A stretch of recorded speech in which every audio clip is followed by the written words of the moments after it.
Há um tipo especial de dor quando a própria mãe olha para você como se você não existisse. Para Calvin Dorn, essa dor tornou-se sua realidade cotidiana após o divórcio. Sua mãe, Viola, o excluiu publicamente por ter escolhido criar sua filha pequena, Tessie, sozinho. Eles moravam em um apartamento alugado apertado acima de uma lavanderia, mal conseguindo pagar as contas. Então tudo mudou. Chegou uma carta. Sua tia-avó Thalia havia falecido e lhe deixado sua enorme mansão em Vermont. Mas, parado diante daqueles portões de ferro sob a neve que caía, Calvin sabia que algo não estava certo. Essa herança parecia mais do que um presente. A mansão guardava segredos que sua mãe nunca quis que ele descobrisse. O que Viola estava tão desesperada para esconder?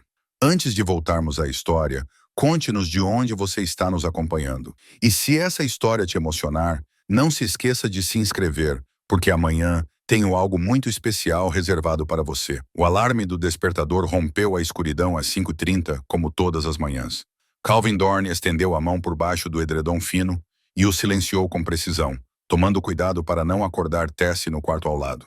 O apartamento acima da lavanderia de Grayson não era grande coisa, mas era deles, e nos 3 anos desde o divórcio, ele havia aprendido a ser grato pelas pequenas bênçãos. Ele se sentou lentamente, sentindo o frio penetrar pelas tábuas gastas do piso. Dezembro em Massachusetts significava que a ideia do proprietário sobre aquecimento adequado deixava muito a desejar.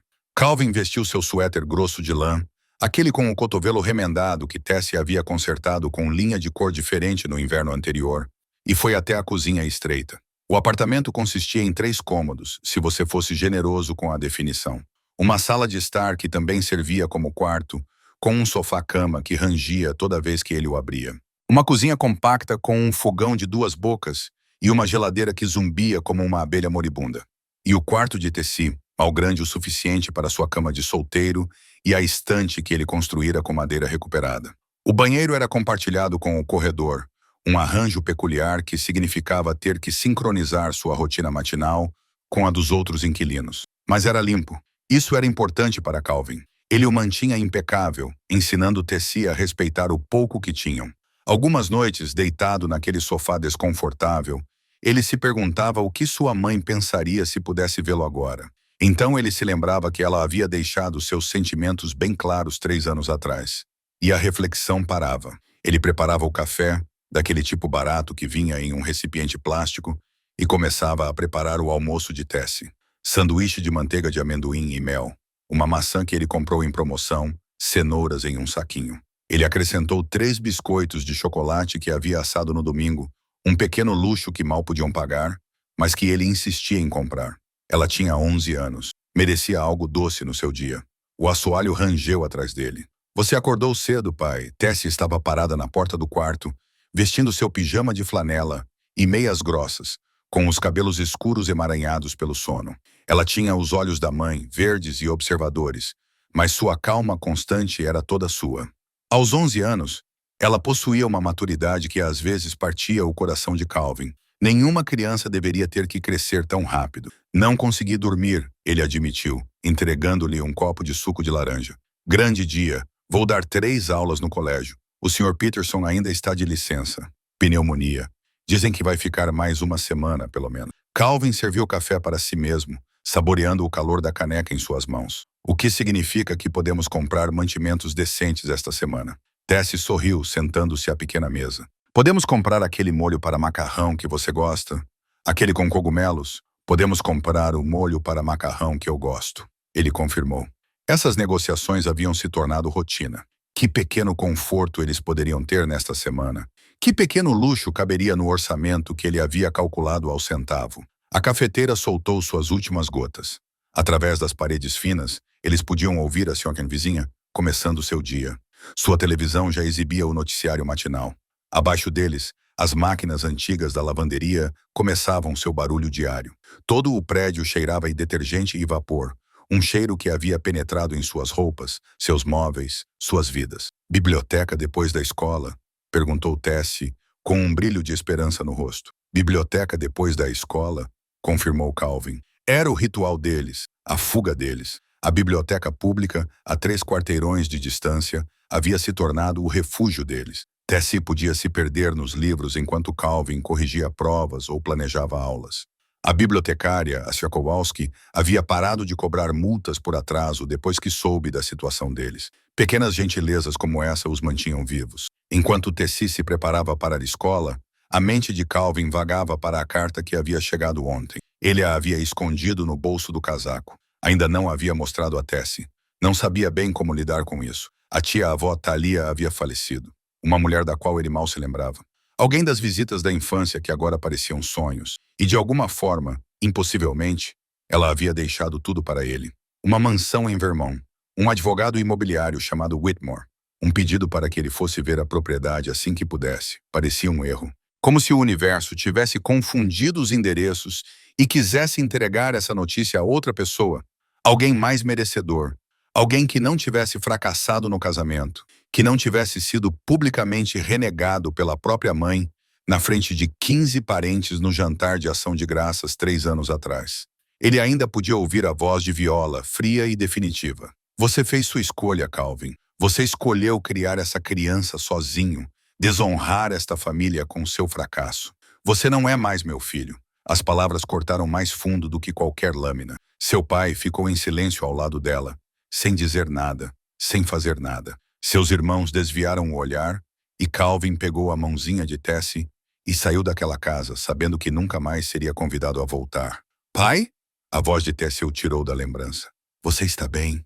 Ele olhou para a filha, essa menina corajosa e brilhante que lia constantemente porque os livros eram gratuitos na biblioteca, que nunca reclamava do apartamento apertado ou das roupas de segunda mão, que havia aprendido a ser feliz com menos do que qualquer criança deveria ter que aceitar. Estou bem, querida, só pensando na vovó. Ele não deveria ter ficado surpreso. Ela havia adivinhado. Tessie era perspicaz. Sempre fora um pouco. Você sente falta dela?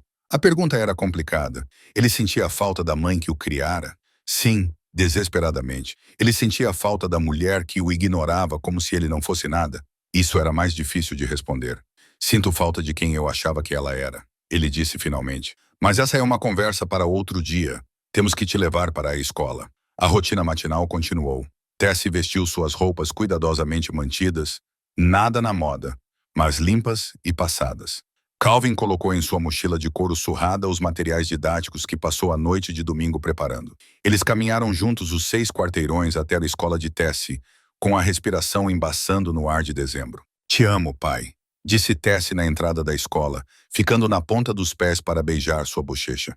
Te amo mais, ele respondeu. A mesma troca que tinham todas as manhãs há 3 anos. Ele a viu desaparecer no prédio, depois se virou para o colégio, onde passaria as próximas 8 horas, ensinando os filhos de outras pessoas, ganhando apenas o suficiente para mantê-los alimentados e abrigados, mas nunca o suficiente para progredir. A carta em seu bolso parecia pesada. Uma mansão em Vermont. Parecia impossível. Parecia a resposta às orações que ele havia parado de fazer. Também parecia bom demais para ser verdade. Naquela noite, depois da biblioteca e do jantar, espaguete com manteiga e o que restava do queijo parmesão, Calvin finalmente mostrou a carta a Tessie. Eles se sentaram juntos no sofá irregular, com a televisão desligada, o apartamento silencioso, exceto pelo barulho distante da lavanderia. Tessie leu com atenção, seus lábios se movendo levemente enquanto ela processava cada palavra. Quando terminou, ela olhou para ele com aqueles olhos verdes sérios. Uma mansão? É o que diz aqui. Você a conhecia? A tia-avó Thalia? Mal. Nós a visitamos uma vez quando eu era muito jovem, talvez com 5 ou 6 anos. Lembro-me de uma casa grande e de uma mulher que me deixava explorar tudo, que não me repreendia quando eu me sujava. Ela me deu biscoitos e contou histórias. As lembranças eram vagas, como fotografias deixadas ao sol por muito tempo. Sua avó nunca falava sobre ela. Sempre me perguntei por quê. Vamos vê-la? Essa era a questão com a qual ele vinha lutando o dia todo. A parte prática dele dizia que sim, mesmo que não ficassem com ela, mesmo que precisasse ser vendida, uma herança era uma herança. Poderia mudar tudo para eles. Mas a parte cautelosa, a parte que havia aprendido a não ter muitas esperanças, porque a decepção doía mais quando você se permitia sonhar, essa parte dizia para ter cuidado.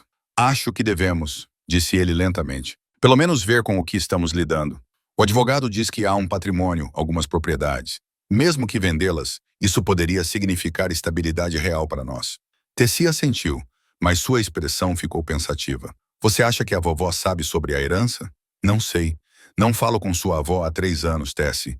Ela deixou claro que não queria contato. Isso é triste, disse Tessie baixinho. Ela está perdendo tanta coisa. Perder você, perder a mim. Da boca das crianças, pensou Calvin. Sua filha de 11 anos tinha mais sabedoria emocional do que sua mãe de 67 anos. É triste, ele concordou. Mas às vezes as pessoas fazem escolhas que não podem ou não querem reverter, e nós temos que viver nossas vidas de qualquer maneira.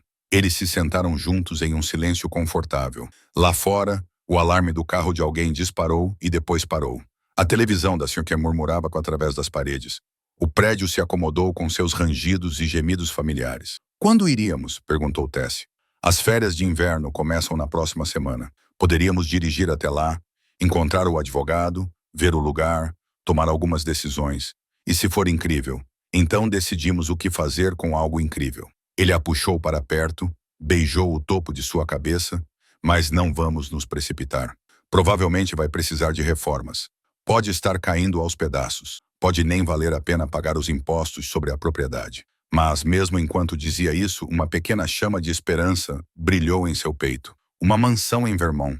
Uma tia-avó que se lembrava dele quando sua própria mãe o havia esquecido. Talvez, apenas talvez, algo bom pudesse surgir da perda. Talvez a morte de Thalia pudesse significar que o futuro de Tessie poderia ser um lar de verdade, em vez de 3 quartos acima de uma lavanderia. Naquela noite, deitado em seu sofá-cama, Calvin pegou seu laptop e procurou informações sobre Thalia Dorn. Ele encontrou um obituário em um jornal de Vermont. Thalia Dorn, 87, faleceu pacificamente em sua casa em Millbrook no dia 2 de dezembro. Ela deixou seu sobrinho neto Calvin Dorn e sua filha Tessie. A senhorita Dorn viveu uma vida tranquila, dedicada a trabalhos de caridade nas artes. Ela era conhecida por sua generosidade e espírito bondoso. Será realizada uma cerimônia privada. Conhecida por sua generosidade, ela despertou algo na memória de Calvin. Ele se lembrou do sorriso caloroso de Thalia, da maneira como ela ouvia suas conversas infantis, como se cada palavra fosse importante. Ele se lembrou de ter pensado, mesmo com apenas 5 anos de idade, que ela era diferente dos outros adultos em sua vida. Ela estava sempre presente, atenciosa, gentil. Por que Viola não mantinha contato com sua própria tia? O que causou essa ruptura? As perguntas se perseguiam em sua mente enquanto ele finalmente adormecia. Em seus sonhos, ele caminhava por uma casa enorme, cheia de cômodos que nunca tinha visto, procurando respostas para perguntas que não sabia fazer. Quando amanheceu, a decisão estava tomada. Eles iriam para Vermont. Iriam se encontrar com o Sr. Whitmore. Veriam o que Thalia havia deixado para eles e por quê. E talvez, apenas talvez, encontrassem algo mais do que uma herança. Talvez encontrassem um lugar para finalmente chamar de lar. A viagem até Vermont levou 6 horas, sob uma neve cada vez mais forte. O Honda de 12 anos de Calvin teve dificuldades nas estradas da montanha, mas perseverou, assim como seu dono. Tessie sentou-se no banco do passageiro com um livro no colo, embora passasse mais tempo olhando pela janela para a paisagem coberta de branco do que lendo. É como um mundo diferente, disse ela baixinho, enquanto passavam por pequenas cidades onde decorações de Natal pendiam de postes de luz antigos. Sua tia-avó escolheu. Bem, respondeu Calvin, se você vai morar em algum lugar tranquilo, Vermont parece ser o lugar certo. O GPS os levou para fora da estrada principal, para ruas mais estreitas, e finalmente para uma rua particular marcada por uma placa simples de madeira. Blackwood Estate. O nome não despertou nenhuma lembrança em Calvin, mas enquanto subiam a estrada sinuosa, outra coisa despertou.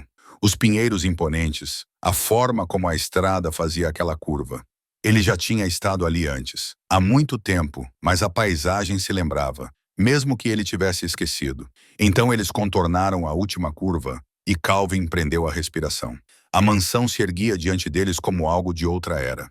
3 andares de elegância vitoriana pintados de cinza carvão profundo com acabamentos em branco. Uma varanda ao redor, telhados pontiagudos, janelas que pareciam observar sua aproximação. A neve cobria tudo, suavizando as bordas, fazendo com que parecesse quase mágico à luz do entardecer. Pai, sussurrou Tessie. É enorme. Enorme não era suficiente para descrevê-la. A casa em que Calvin havia crescido caberia em uma ala. O apartamento acima da lavanderia caberia em um armário. Ele parou na entrada da frente, onde um Mercedes já estava estacionado. Quando saíram do carro, o frio os atingiu imediatamente, mais intenso do que o frio de Massachusetts, de alguma forma mais puro.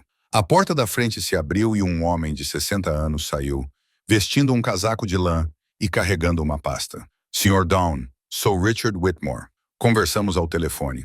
Calvin apertou sua mão, notando o aperto firme, o olhar avaliador que observava seu casaco surrado e suas botas gastas. Obrigado por nos receber. Esta é minha filha, Tessie. Senhorita Tessie. Whitmore sorriu para ela, agora mais caloroso. Sua tia-avó teria ficado encantada em conhecê-la. Ela sempre quis que a família voltasse a ocupar esta casa. Ele tirou do bolso uma chave de ferro antiga, ornamentada e pesada. Vamos? A chave girou suavemente na fechadura. Alguém a mantinha bem conservada. A porta se abriu com dobradiças silenciosas e eles entraram em outro mundo. O hall de entrada era grandioso, mas não ostentoso. Piso de madeira, uma escadaria ampla, móveis cobertos por lençóis brancos como fantasmas adormecidos. Tudo estava limpo, apesar de meses de desocupação. Partículas de poeira dançavam na luz das janelas altas, mas não havia sensação de decadência nem de abandono. A propriedade foi mantida por um serviço local, explicou Whitmore, enquanto os conduzia para dentro. De acordo com as instruções da senhorita Down e o contrato pré-pago, o aquecimento foi mantido em níveis mínimos para evitar danos aos canos, mas podemos aumentá-lo agora que vocês estão aqui. Agora que vocês estão aqui. Como se já estivesse decidido que eles ficariam. Eles percorreram sala após sala. Uma biblioteca com estantes do chão ao teto, muitos volumes ainda no lugar. Uma sala de jantar formal, com uma mesa que acomodava 20 pessoas. Uma sala de música com um piano de cauda coberto por uma capa de tecido. Uma cozinha surpreendentemente moderna, claramente renovada na última década. Várias salas de estar, cada uma com seu próprio caráter e charme. Os olhos de Tessie ficavam cada vez mais arregalados a cada descoberta. Ela parou na biblioteca, passando os dedos pelas lombadas dos livros, com uma expressão reverente. Na sala de música, ela levantou cuidadosamente a capa do piano, revelando madeira polida e teclas de marfim. Ela tocava? Tessie perguntou. Muito bem, pelo que eu sei, Whitmore respondeu, embora nos últimos anos sua artrite tenha dificultado isso. O segundo andar tinha 6 quartos, cada um com seu próprio banheiro. Um era claramente de Itália, mantido como ela o havia deixado, com itens pessoais ainda na cômoda, uma poltrona de leitura perto da janela, uma cama feita com uma colcha desbotada. Os outros eram quartos de hóspedes à espera de visitantes que raramente vinham. O terceiro andar era um sótão, parcialmente acabado, cheio de baús e caixas e décadas de memórias acumuladas. Quando voltaram ao andar principal, Whitmore os levou a um escritório ao lado da biblioteca. Ele gesticulou para que se sentassem em cadeiras de couro desgastadas pelo tempo. Depois, abriu sua pasta e retirou vários documentos. O testamento é direto, começou ele. A senhorita Thalia Down deixa toda a sua propriedade. A casa, os terrenos, todos os móveis e um fundo fiduciário estabelecido para manutenção e impostos para seu sobrinho neto, Calvin Dorn, e seus descendentes. Não há condições, nem requisitos. É seu para fazer o que quiser. Calvin sentiu-se tonto. Um fundo fiduciário para impostos sobre a propriedade, manutenção básica, serviços públicos, aproximadamente 80.000 por ano, ajustado pela inflação. A senhorita Dorn era bastante prática em seus planos. Ela não queria que a propriedade se tornasse um fardo. 40.000 por ano, mais do que Calvin ganhava em um bom ano como professor substituto. Não entendo, disse Calvin lentamente. Por que eu? Eu mal a conhecia. Deve haver outros familiares mais próximos. A expressão de Whitmore tornou-se cuidadosamente neutra. Existem outros parentes. Sim, sua mãe, por exemplo. Mas a senhorita Dorn foi muito específica. A propriedade vai para você. Minha mãe sabe disso. Não tenho liberdade para discutir isso, Sr. Dorn. No entanto, o testamento foi registrado corretamente. Todas as notificações foram enviadas conforme exigido por lei. Se alguém quisesse contestar, teria ampla oportunidade. Calvin recostou-se com a mente a mil. Viola sabia, tinha de saber, e não disse nada, não fez nada. O silêncio dizia tudo. Há mais uma coisa, continuou Whitmore. A Sra. Dorn deixou isto especificamente para você. Ela pediu que eu lhe entregasse quando você visse a casa pela primeira vez. Ele retirou um envelope da pasta, envelhecido, mas cuidadosamente preservado. O nome de Calvin estava escrito nele em uma caligrafia elegante, com mãos trêmulas. Calvin o abriu.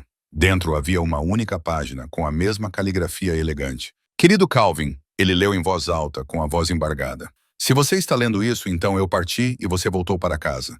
Sei que você não se lembra bem de mim. Você era tão jovem durante suas visitas, e então elas pararam. Quero que saiba que isso nunca foi minha escolha. Esta casa está muito silenciosa há muito tempo. Ela precisa de risadas novamente. Precisa dos passos de uma criança nestas escadas. Precisa de você. Observei de longe da melhor maneira que pude, através das poucas notícias que chegavam até mim. Sei das suas dificuldades, da sua coragem, do seu bom coração. Esta casa é sua porque você merece, porque você vai usá-la bem, porque você entende o que é importante. Mas, mais do que isso, ela é sua porque você sempre esteve destinado a estar aqui.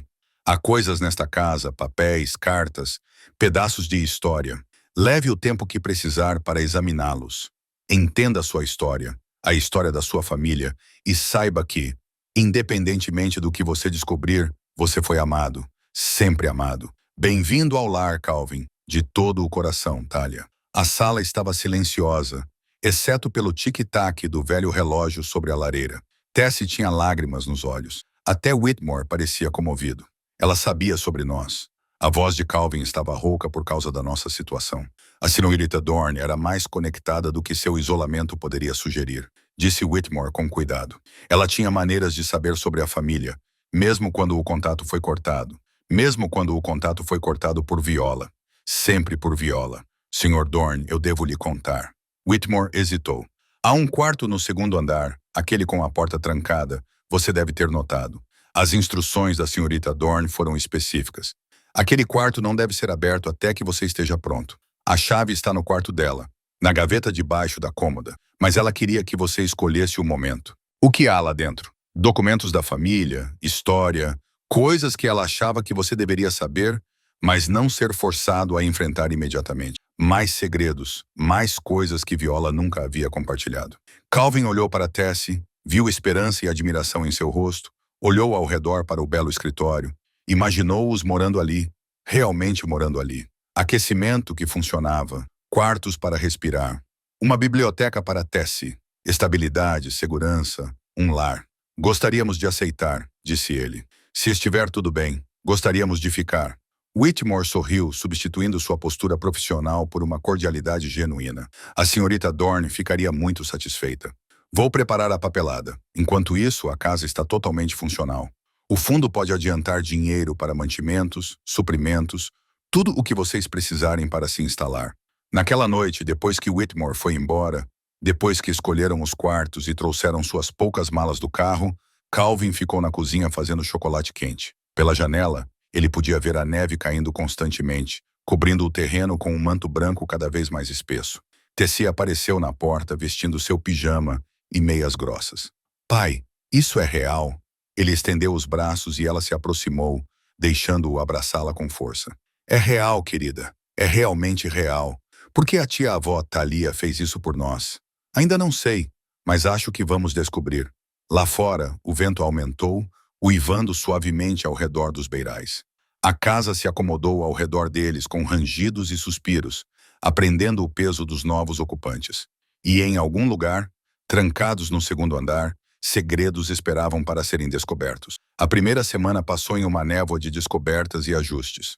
O sistema de aquecimento, uma vez ajustado para níveis confortáveis, revelou-se notavelmente eficiente, apesar da idade da casa.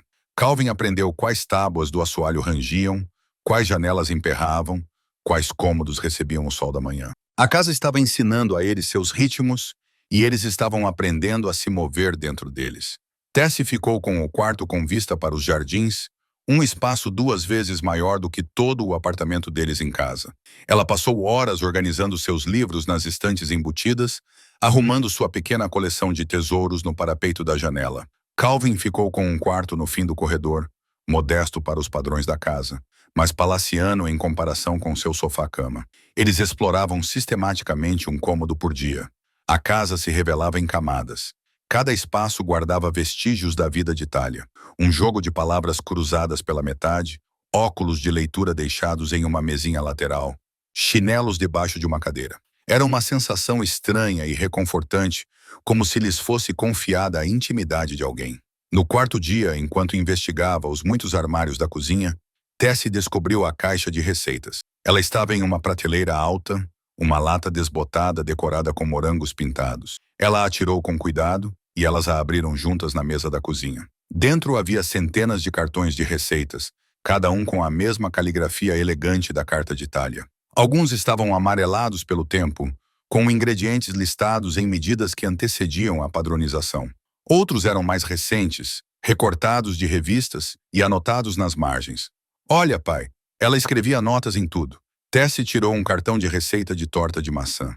Na margem, Thalia havia escrito: usei maçãs de Vermont, setembro de 1982. Dia perfeito. Eles passaram 1 hora lendo os cartões. Cada um era uma pequena janela para a vida de Thalia. Mas, ao examiná-los mais de perto, Calvin percebeu algo estranho. Alguns cartões tinham datas que pareciam erradas. Uma receita de biscoitos de Natal indicava dezembro de 1965 como o último ano bom. Uma receita de carne assada. Fiz isso para o aniversário de V, junho de 1966. Ela não veio. Viola. Por que ela escreveu essas coisas? Tessie perguntou, seu dedo traçando a caligrafia aranha. Não sei, Calvin admitiu, mas acho que talvez a tia Thalia estivesse registrando mais do que apenas receitas. Na manhã seguinte, eles se aventuraram na cidade. Millbrook era a essência de Vermont. Uma rua principal com uma loja geral, uma lanchonete, uma pequena biblioteca e algumas outras lojas. Decorações de Natal pendiam de todos os postes de luz e as pessoas se moviam com o ritmo sem pressa de quem conhecia seus vizinhos. Na loja geral, uma senhora idosa atrás do balcão olhou para cima quando eles entraram. Seu crachá dizia Betty. Você deve ser o sobrinho neto de Thalia, disse ela, sem dúvida em sua afirmação. As notícias correm rápido por aqui. Bem-vindo a Millbrook. Obrigado. Sou Calvin e esta é Tessie. Thalia era uma boa mulher, disse Betty, registrando suas compras. Era reservada, mas generosa quando necessário. Pagava as contas médicas de pessoas que não tinham condições. Financiava a biblioteca da escola. Nunca quis reconhecimento. Estou descobrindo que ela era notável, respondeu Calvin. Ela era mesmo. Betty fez uma pausa e acrescentou com cuidado. Ela falava de você às vezes. Dizia que esperava que você acabasse vindo para cá. As palavras envolveram Calvin como um cobertor quente. Thalia pensava nele. Tinha esperança. Esperava. Eles estavam colocando as compras no carro quando uma mulher se aproximou. Ela tinha talvez 70 anos, vestia um casaco de inverno prático e botas, e seus cabelos grisalhos estavam presos com um grampo. Calvin Down. Ao ver ele acenar com a cabeça, ela estendeu a mão. Sou Margaret Pellier. Moro a cerca de 1 quilômetro daqui. Conheci sua tia-avó. Prazer em conhecê-lo, senhora Pellier. Por favor, me chame de Margaret. Queria lhe dar as boas-vindas e ver se você precisa de alguma coisa. Não deve ser fácil se adaptar a uma casa tão grande. Estamos nos virando. Obrigado. Todos têm sido muito gentis. Os olhos azuis penetrantes de Margaret o examinaram. Você se parece com sua mãe. A mesma estrutura óssea. A menção à vaiola criou uma pausa constrangedora. Margaret pareceu notar. Eu também conhecia a vaiola, disse ela baixinho. Há muito tempo antes de ela deixar Vermont. A atenção de Calvin se aguçou. Minha mãe morava aqui. Ah, sim, ela e Thalia. Antes de Thalia assumir a casa permanentemente. Margaret olhou para Tessie, que examinava um monte de neve. Depois voltou a olhar para Calvin. Há história nessa casa, Calvin. Coisas com as quais Thalia conviveu por muito tempo. Se precisar de alguém com quem conversar enquanto organiza tudo, estou à disposição. Antes que ele pudesse responder, ela colocou uma caçarola em suas mãos. Frango e legumes. É só aquecer. Considere isso um presente de boas-vindas à vizinhança. Ela se afastou antes que ele pudesse agradecer adequadamente, deixando Calvin parado no estacionamento nevado, segurando uma caçarola e uma dúzia de novas perguntas. Naquela noite, depois de comerem a excelente caçarola de Margaret, Calvin voltou à caixa de receitas e a examinou com mais cuidado, procurando padrões. Os cartões com datas e anotações pessoais abrangiam décadas, desde os anos 1960 até poucos meses antes da morte de Thalia. Um cartão chamou sua atenção. Era para biscoitos de açúcar. A receita em si era padrão, mas a anotação o fez parar. Fiz estes para o casamento de V, que nunca lhe aconteceu. Junho de 1963. Ela fez a escolha certa, mesmo que ninguém mais pense assim. Um casamento que nunca lhe aconteceu. A escolha certa. Calvin colocou o cartão de lado e continuou procurando. Outra anotação em uma receita de ensopado de carne. Comida reconfortante para dias sombrios. Ligou hoje. Pela primeira vez em 30 anos. Ela desligou quando ouviu minha voz. Abril de 1996. Sua mãe havia ligado. Ouviu a voz de Talia e desligou. A crueldade disso o atingiu profundamente. Havia mais cartões com notas semelhantes, uma crônica de tentativas de conexão e propostas rejeitadas. Talia se aproximando. Viola se afastando.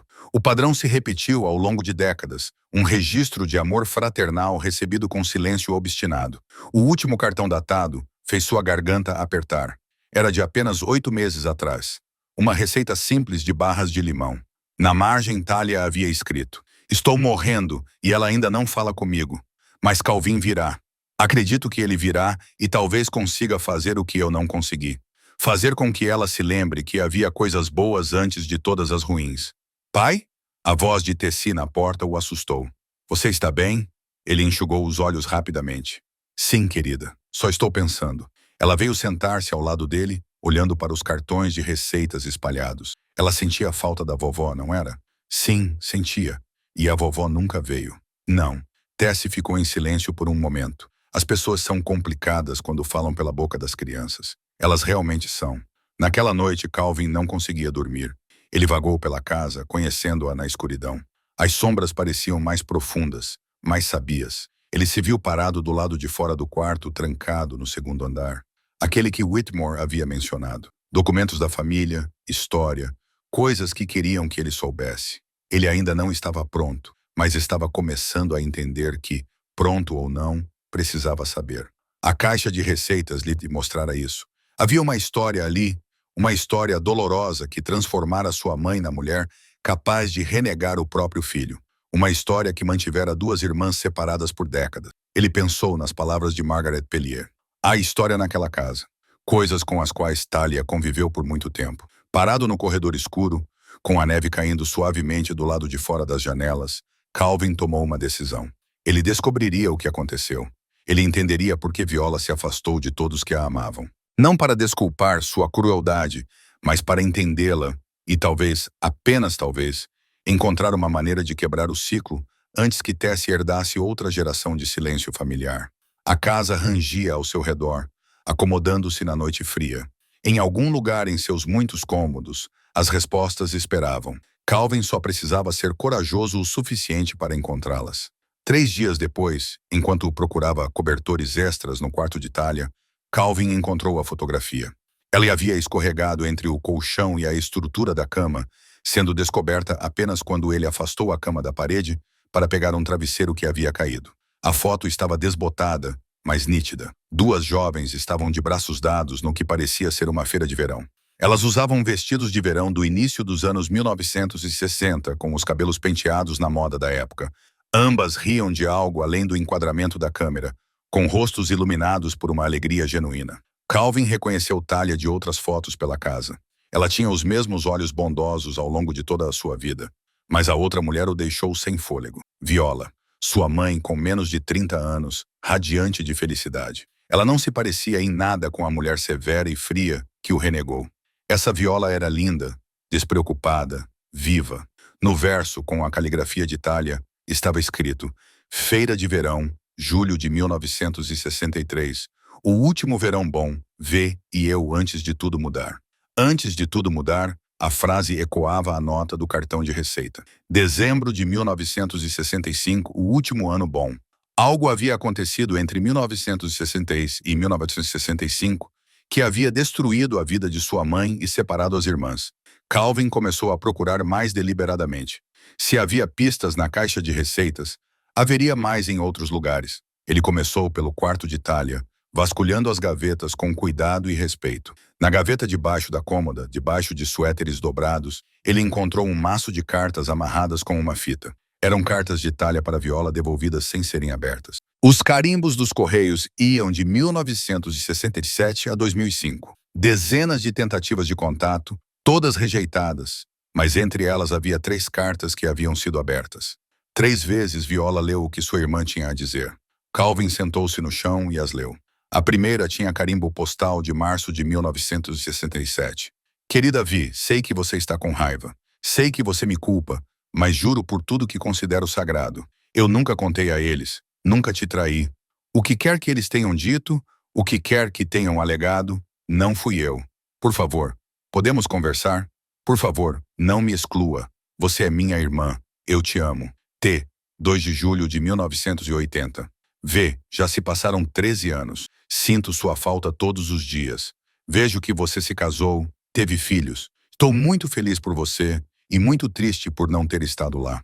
Por favor, somos os únicos que ainda nos lembramos. Somos as únicas que sabemos a verdade. Não deixe isso morrer em silêncio. T. 3 de novembro de 1995. Viola, eu imploro. Deixe-me explicar o que realmente aconteceu.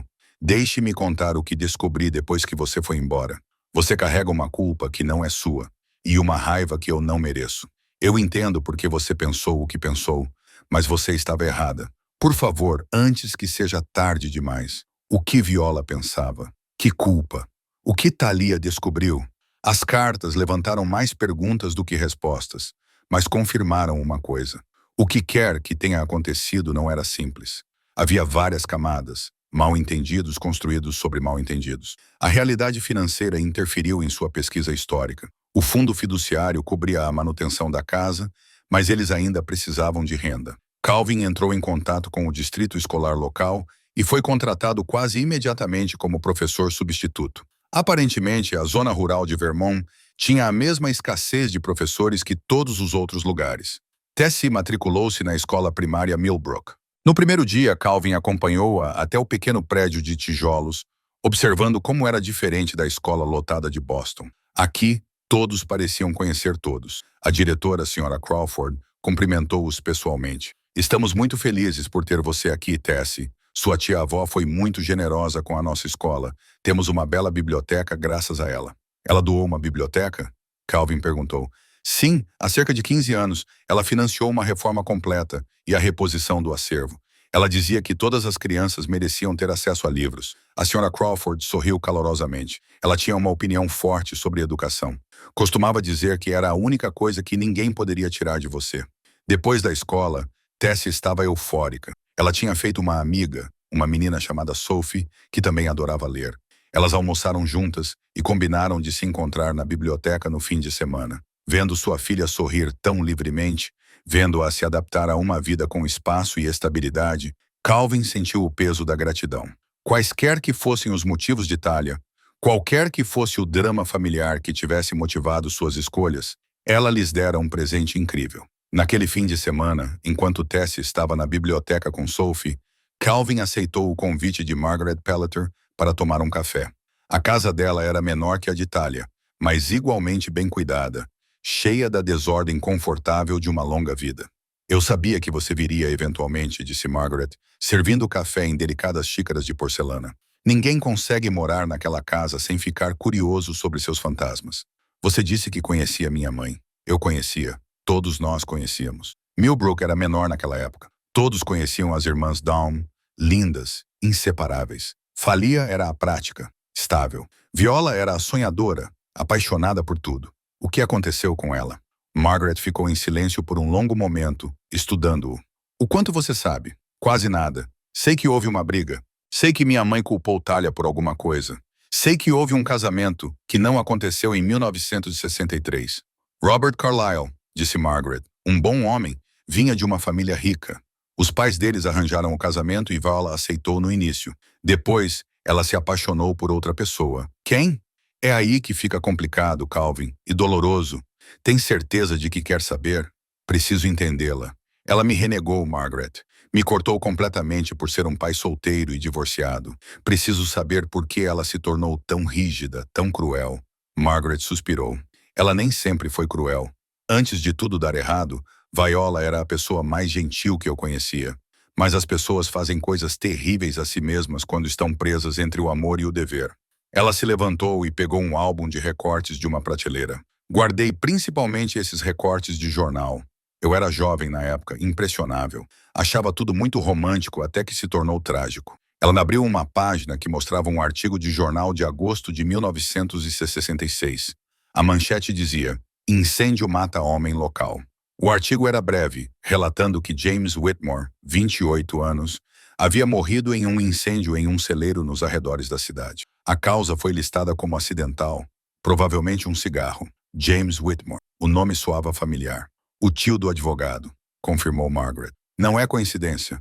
Richard conhece sua história. Ele sempre soube. Calvin olhou para a foto que acompanhava o artigo. Um jovem bonito, com olhos gentis e um sorriso fácil. Era esse o homem que minha mãe amava. Sim. E a morte dele a destruiu. Na verdade, destruiu muitas pessoas. Nada mais foi o mesmo depois daquela noite. O que aconteceu? A versão oficial foi um acidente. Mas havia rumores. Sempre há rumores em cidades pequenas. Alguns diziam que foi suicídio. Outros diziam que foi assassinato. A verdade morreu com James e com os segredos que aquele celeiro guardava. Calvin sentiu frio, apesar do calor da sala. Itália. Talia tentou ajudá-los. Ela sabia sobre o relacionamento deles. Sabia que Viola estava planejando romper o noivado com Robert. O celeiro onde James morreu ficava na propriedade da família de Talia. Algumas pessoas achavam que ela havia ajudado a marcar o encontro. Quando James morreu lá e Viola deixou a cidade imediatamente depois, as pessoas começaram a comentar. Seus pais culparam Talia. Eles alegaram que ela havia corrompido Viola, levando-a ao mau caminho. Eles nunca perdoaram. As peças estavam se encaixando, criando um quadro mais claro e mais complexo do que Calvin havia imaginado. E Viola também culpava Talia. Era o que eu sempre imaginei. Ela partiu, casou-se rapidamente com outra pessoa e nunca mais voltou. Pelo que sei, ela nunca mais falou com Talia. Calvin recostou-se com a mente a mil. Sua mãe amava James Whitmore. James morreu num incêndio. Viola fugiu e construiu uma nova vida, regida por regras rígidas e padrões implacáveis. Ela casou-se com alguém, o pai legal de Calvin, e viveu uma mentira. Não era de se admirar que ela tivesse se tornado tão dura. Não era de se admirar que ela não pudesse perdoar o fracasso de Calvin no casamento. Ela sacrificou tudo pela aparência de decência, e ele escolheu a verdade e sua filha em vez da reputação. Ele estava vivendo a vida que ela tinha medo de viver. A chave do quarto trancado estava exatamente onde Whitmore disse que estaria. Calvin a segurava na palma da mão agora, uma pequena chave de latão que parecia pesada de significado. Ele adiou a abertura daquela porta por 2 semanas. Mas, após sua conversa com Margaret Pellier, a hora havia chegado. Tessia estava na escola. A casa estava silenciosa, exceto pelo vento lá fora e pelo rangido familiar da madeira velha. Calvin ficou diante da porta trancada no 2º andar, com a chave na mão, e permitiu-se um momento de hesitação. Assim que abrisse a porta, assim que descobrisse o que Talia queria que ele soubesse, não haveria mais volta. Ele girou a chave. O cômodo era um escritório, menor do que o do andar de baixo, mas mais pessoal. Uma mesa ficava de frente para a janela, com vista para os jardins cobertos de neve. Estantes de livros revestiam as paredes, cheias não de romances, mas de diários, álbuns de fotos e caixas cuidadosamente etiquetadas. Esse era o arquivo de Talia, seu repositório particular da história da família. Sobre a mesa havia um único item, seu diário com capa de couro e bastante usado. Uma nota escrita à mão por Talia estava em cima dele. Comece aqui. 1962, 1966, os anos que importam. Calvin sentou-se na cadeira da mesa e abriu o diário. As primeiras anotações eram mundanas, instantâneos encantadores da vida cotidiana. Talia escrevia sobre dar aulas na escola primária local, sobre jantares com Viola, sobre as expectativas cada vez mais rígidas dos pais. O tom era leve, otimista. Então, em junho de 1963, me disse hoje que está noiva de Robert Carlyle. Ela não o ama. Posso ver isso em seus olhos, mas mamãe e papai estão tão felizes e sempre quis agradá-los. Estou preocupada com ela. Casamento sem amor é uma prisão, e o espírito de precisa de liberdade. As entradas que se seguiram documentaram o noivado de Viola, sua crescente infelicidade, e então, em outubro de 1963, uma mudança significativa. Conheceu alguém. Ela não me diz quem é. Diz que é mais seguro se ninguém souber. Mas ela está diferente agora, viva de uma forma que não estava há meses. Ela está radiante. Estou feliz por ela, mas também apavorada. Se a mãe e o pai descobrirem, vai ser um inferno. Calvin leu mais rápido, envolvido pela história. Ao longo de 1964, as entradas de Thalia acompanharam o romance secreto de Viola. Referências a encontros secretos, cartas codificadas, o medo constante de ser descoberta. Thalia sabia claramente com quem Viola estava se encontrando, mas nunca escreveu o nome, apenas as iniciais. J.W. James Whitmore. No início de 1965, a situação estava se deteriorando. Viola queria romper seu noivado com Robert, mas seus pais proibiram. O casamento estava marcado para junho. A reputação da família dependia disso. Março de 1965. Violet está desesperada. Ela e Jay querem fugir juntos, mas ela tem medo do que isso causaria à família. O pai já ameaçou renegá-la se ela o envergonhasse. Eu disse a ela que o amor verdadeiro vale o risco, mas ela está com muito medo. Eu me ofereci para ajudá-los, para deixá-los usar o velho celeiro da propriedade como ponto de encontro, um lugar privado onde pudessem conversar sem medo. Isso foi errado? Eu não sei mais. O peito de Calvin apertou. Thalia os ajudou, deu-lhes o celeiro, e James morreu lá. Maio de 1965. Eles estão planejando fugir no mês que vem, antes do casamento com Robert. Jay economizou dinheiro e conseguiu um emprego em Boston. Vi vai romper o noivado pouco antes de partirem. Tenho muito orgulho da coragem dela e muito medo da reação do meu pai, mas ela merece ser feliz. Ambos merecem. Depois, uma lacuna. Nenhuma anotação por 3 semanas. Quando o diário foi retomado, a caligrafia estava trêmula, quase ilegível. 15 de junho de 1965. Ele está morto. James está morto. O celeiro pegou fogo ontem à noite e ele estava lá dentro. Dizem que foi um acidente, um cigarro, mas eu não acredito. Boito não fala nada. Ela veio aqui coberta de fuligem, em choque. Não me contou o que aconteceu. Só ficava repetindo. É minha culpa. É tudo minha culpa. Então os pais dela vieram e a levaram embora. Vão mandá-la para algum lugar. Não dizem para onde. Eles me culpam. Meu pai disse que eu corrompi V, que eu a ajudei a pecar, que sou responsável por essa tragédia. Eles me cortaram completamente. 20 de junho de 1965. Vu deixou um bilhete, dizia: você disse a eles que me traiu. Nunca vou te perdoar. Mas eu não contei a ninguém, guardei o segredo dela. Eu a protegi. Como ela pode pensar que eu a traí? O que aconteceu naquela noite? O que ela acredita que eu fiz? As entradas subsequentes narravam a dor e a confusão de Thalia. Ela havia sido exilada de sua própria família, culpada por algo que não entendia. Ela se mudou definitivamente para a mansão, usando sua herança para viver de forma independente. Durante meses, as entradas foram preenchidas com tristeza e perguntas. Então, novembro de 1965, eu estava investigando, fazendo perguntas, juntando as peças do que podia. A senhora Morrison, dos Correios, finalmente me contou algo. Ela disse que meu pai estava lá naquela noite, no celeiro. Ela viu o carro dele sair mais ou menos na hora em que o incêndio começou. Por que meu pai estava lá? Ele seguiu V? Ele confrontou James? Dezembro de 1965. Confrontou minha mãe hoje. Perguntei diretamente se meu pai tinha algo a ver com a morte de James. Ela não negou. Ela disse: seu pai protegeu esta família da desgraça. É tudo o que você precisa saber. Protegeu esta família. Meu Deus, meu pai começou aquele incêndio. Ele matou James. E Vi acha que eu disse a ele onde encontrá-los. As mãos de Calvin tremiam. Seu bisavô havia assassinado James Whitmore. E Viola achava que Thalia havia traído sua localização. As anotações continuavam, documentando as tentativas de Thalia de entrar em contato com Viola para contar a verdade. Mas Viola se casou com outra pessoa, um homem chamado Edward Dorn, pai legal de Calvin, apenas 6 meses após a morte de James. Ela reconstruiu sua vida rapidamente, desesperadamente, enterrando seu passado. Janeiro de 1966. Vu está grávida. Soube por parentes que ainda falam comigo. Pelo tempo, significa que é filho de James. Ela se casou com Edward e criará o bebê de James como se fosse dele. A mentira agrava a tragédia, e ela ainda não me deixa explicar o que realmente aconteceu. Calvin colocou o diário sobre a mesa, sentindo-se tonto. Ele era filho de James Whitmore, não de Edward Dors. Toda a sua identidade, toda a sua árvore genealógica foi construída sobre mentiras e dor. Ele se levantou e vasculhou o quarto mais minuciosamente.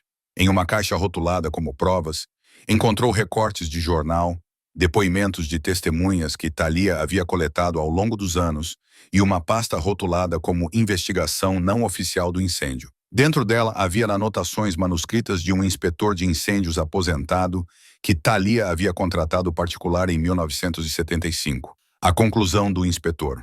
O incêndio teve origem em um acelerador perto da porta do celeiro, e não em materiais de fumo no interior, como afirma o relatório oficial. Padrão consistente com ignição intencional.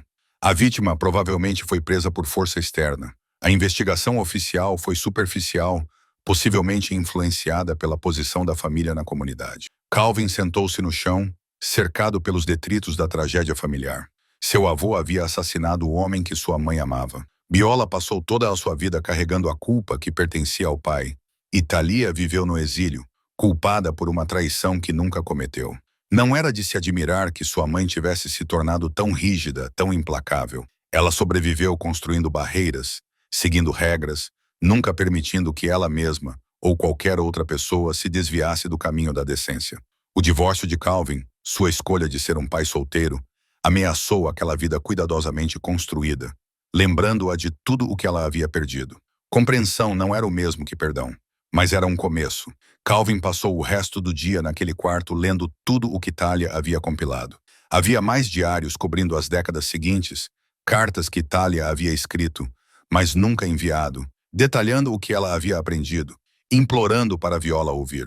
E, finalmente, uma caixa de sapatos escondida atrás de um rodapé solto no armário, descoberta apenas quando Calvin acidentalmente bateu nela ao pegar outra caixa. A caixa de sapatos estava simplesmente identificada como correspondência V 1967-1970. Dentro dela havia algumas cartas que Viola realmente enviou em resposta às tentativas incansáveis de Thalia de entrar em contato. Calvin as manuseou com cuidado, sentindo-se como um intruso na dor de sua mãe. A primeira, datada de abril de 1967, era breve e amarga. Pare de me escrever. Você contou a eles onde nos encontraríamos. Você contou ao pai. Por sua causa, James está morto e minha vida está arruinada. Nunca poderei perdoá-la. Não entre em contato comigo novamente. Vê a resposta de Thalia, também na caixa, sem cheiro. Eu não contei a ninguém. Eu nunca teria te traído. Foi o pai quem matou James, não foi um acidente. Eu tenho provas, se você me deixar mostrar. Por favor, vê. Eu sou sua irmã. Eu te amo. Eu nunca te machucaria. T. Outra carta de Viola datada de julho de 1968. Não me importo com suas provas. Isso não muda o que aconteceu. Não o traz de volta. Tenho um filho agora. Tenho uma vida que estou construindo. Não posso olhar para trás. Pare de tentar me fazer olhar para trás. Vê, um filho. Ela escrevia sobre ele, sobre Calvin. A correspondência era escassa. 3 cartas de Viola em 3 anos, cada uma mais fria que a anterior. E então nada mais. Viola tinha parado de responder completamente, mas Thalia continuou tentando, continuou escrevendo até sua morte. A última carta, datada apenas 3 meses antes da morte de Thalia, dizia: Vê, estou morrendo. Câncer, tenho meses, talvez menos. Não estou escrevendo mais para pedir perdão. Estou escrevendo porque Calvin merece conhecer seu verdadeiro pai. Ele merece saber que James era um bom homem que te amava completamente. Ele merece saber que você carrega a raiva destinada ao nosso pai, não a mim. Estou deixando a casa para ele. Estou deixando tudo isso para ele. A história, a verdade. Ele vai descobrir e vai entender o que você nunca se permitiu entender. Você fez o filho de James pagar pela sua culpa, assim como nossos pais fizeram você pagar pela culpa deles. Quebre o ciclo, Viola, antes que seja tarde demais. T. Calvin ficou sentado com aquela carta por um longo tempo, com lágrimas escorrendo pelo rosto. Thalia tinha entendido tudo. Tinha visto um padrão tão claramente e lhe dado essa herança, não apenas como segurança financeira, mas como verdade, como munição para quebrar o ciclo. Naquela noite, Margaret Pellier apareceu na porta com outra caçarola e um olhar cúmplice. Você descobriu, disse ela simplesmente. Não era uma pergunta. Como você sabia? Porque eu conheço esse olhar, aquele que diz, o mundo acabou de se reorganizar ao seu redor. Ela colocou a caçarola na bancada da cozinha. Posso me sentar? Eles se acomodaram na biblioteca e Calvin se viu contando tudo a ela. O diário, as cartas, as evidências de que seu avô havia assassinado James Whitmore. Que ele, Calvin, era filho de James, não de Edward Downes. Margaret ouviu sem interromper, com uma expressão séria. Quando ele terminou, ela ficou em silêncio por um longo momento. Eu suspeitava de algumas coisas, ela admitiu. O tempo nunca fez sentido de outra forma. Você nasceu 8 meses depois do incêndio. Ou Viola teve um bebê incrivelmente prematuro que de alguma forma sobreviveu em 1966, ou você era filho de James. Richard Whitmore sabia? Quase certamente. Seu pai, irmão de James, sabia do caso. Ele saberia sobre você, mas o marido de sua mãe o aceitou como seu. E isso fez de você legalmente seu filho. Ninguém iria contestar isso. Calvin pensou em Edward Down, o homem que ele chamava de pai até sua morte há 10 anos. Um homem distante, emocionalmente indisponível, mas nunca cruel. Ele sabia? Ele criou o filho de outro homem por amor a Viola ou por dever? O que eu faço com isso? Calvin perguntou. Essa informação muda tudo. Mas minha mãe nem atende minhas ligações. O que você quer fazer com isso? Quero que ela saiba que eu entendo. Quero que ela saiba que Talia nunca a traiu, que ela viveu com uma culpa imerecida por 50 anos. Quero que ela saiba que não a culpo pelo que ela se tornou, mas não vou deixar que isso envenene a vida de Tessie também. Margaret sorriu tristemente. Esses são bons desejos, mas desejar e conseguir são coisas diferentes. Sua mãe construiu uma vida baseada nessa culpa, nessas barreiras. Derrubá-las pode destruí-la. Mantê-las destruiu nossa família. Também é verdade. Calvin tomou uma decisão. Ele foi até a mesa, pegou um papel e começou a escrever. Querida mãe, ele começou. Depois parou. Amassou o papel e recomeçou. Viola, escreveu ele. Melhor ser direto. Ele levou 3 horas para escrever a carta. Escreveu sobre ter encontrado a casa, sobre o diário de Talia, sobre as provas. Escreveu sobre compreender a dor dela, o medo, a necessidade de controle. Escreveu sobre ser filho de James Whitmore e o que isso significava para ele. Mas principalmente escreveu sobre perdão. Sobre como Talia a perdoou, a amou apesar de décadas de silêncio. Sobre como ele também a perdoou. Não porque ela merecesse, mas porque carregar a raiva era muito pesado. Sobre como Tessie merecia conhecer sua avó e Viola merecia conhecer sua neta. Ele terminou com: eu entendo se você não estiver pronta. Eu entendo se você nunca estiver, mas quero que saiba a verdade. Talia não te traiu. Seu pai traiu. E você vem punindo todos os outros pelo crime dele há 50 anos. É hora de largar esse fardo. Se não for por mim, então seja por Tessie. Ela é inocente em tudo isso. Não a faça pagar pelos pecados cometidos antes de ela nascer. Com compreensão, se ainda não com perdão, Calvin. Ele lacrou a carta e a endereçou à casa de Viola em Boston. Então, ele se recostou, exausto e estranhamente em paz. Ela vai responder? Perguntou Margaret. Não sei, mas fiz o que pude. 2 dias depois, uma carta chegou por correio expresso. Não era de Viola, mas de um advogado que representava Viola Down. Era uma ordem de cessação e desistência, ameaçando com ação judicial se Calvin continuasse a entrar em contato com sua mãe ou espalhar mentiras caluniosas sobre familiares falecidos. Calvin leu 2 vezes, sentindo cada palavra como um golpe físico. Ela havia contratado um advogado em vez de enfrentar a verdade que escondia atrás da proteção legal. Ele mostrou a carta para Tessie, que perguntou por que ele parecia tão triste. A vovó ainda não quer falar conosco, explicou ele gentilmente. Tessie estudou a carta, com seu rosto jovem sério. Ela está com medo. Sim. Do quê? Da verdade. Do que ela fez? Do que foi feito a ela? De ter estado errada por tanto tempo. É muito para se ter medo. É mesmo. Tessie o abraçou com força. Estamos bem sem ela, pai. Temos um ao outro. Temos esta casa. Agora temos a verdade. É mais do que tínhamos antes. Calvin abraçou a filha, maravilhado com sua sabedoria. Ela estava certa. Eles estavam bem. Melhor do que bem. Tinham um lar, estabilidade e a verdade. Se Viola não podia aceitar esses presentes, era escolha dela, perda dela. Mas ainda assim doía. Compreender não apagava a dor. Apenas a tornava mais suportável. Naquela noite, Calvin voltou ao quarto trancado e cuidadosamente arquivou tudo. Um dia, Tessie talvez quisesse ler tudo. Um dia, ela precisaria conhecer a história completa de sua família. Mas, por enquanto, tudo poderia ficar como estava. A verdade era conhecida, mesmo que ainda não reconhecida. Ele era filho de James Whitmore. Isso não mudava nada sobre quem ele era, mas explicava muito sobre por que Viola se tornou quem ela era. E ao compreender isso, Calvin encontrou um estranho tipo de paz. 3 semanas após a carta de cessação e desistência, Richard Whitmore ligou solicitando uma reunião.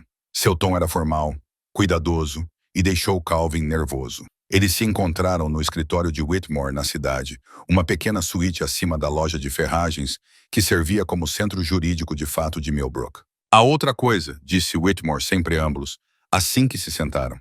"Algo que a senhorita Dorn me pediu para lhe entregar somente depois que você tivesse tempo para se acalmar e entender o básico. Acredito que esse momento chegou." Ele retirou um envelope de seu cofre selado com cera que trazia a inicial de Talia. "Isso é endereçado especificamente a você."